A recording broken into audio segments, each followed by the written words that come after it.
a raft of state laws that require students to have vaccines before they enter school. Do you support those laws? I think anything that the state is going to do, if there's harm involved, it has to be a choice. I wouldn't support any kind of mandatory. So is there harm involved in immunizations? Even if it's as simple as a bruise on your arm, I believe it has to be a choice. It has to be voluntary. I'm not against a parent choosing, whichever path they want to choose. I just think, like I saw the Secretary of State, or not the Secretary, I saw the Lieutenant Governor advertising flu shots on his social media, and I don't think that's the government's place. Well, so, I think that I don't think there's anything wrong with vaccines, but I think it's more of an educational thing that we should educate people a little bit better rather than hoping at the state, because people are not going to follow what the state tells them a lot of times.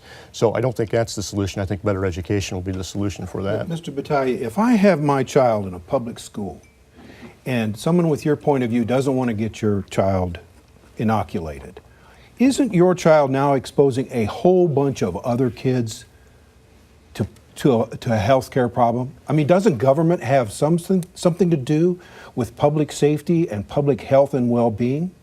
I want to leave that up to people's doctors and to local control. I mean, if the school, if the parents that send their kids to school decide that, that's different than the state mandating that you have to do this. Mr. Porter, your child has a right to make mine sick.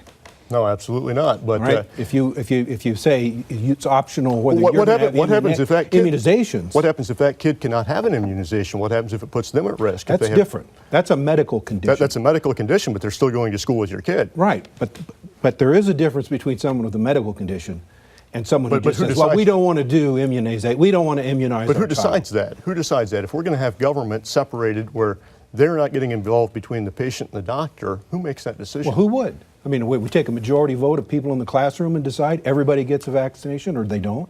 Well, why not decide this at the local level? Why not let the school board decide I would this? argue that take a look at the campaigns of all the recognized political parties in Iowa, and that we have the most pro-science campaign platform out of any of the parties.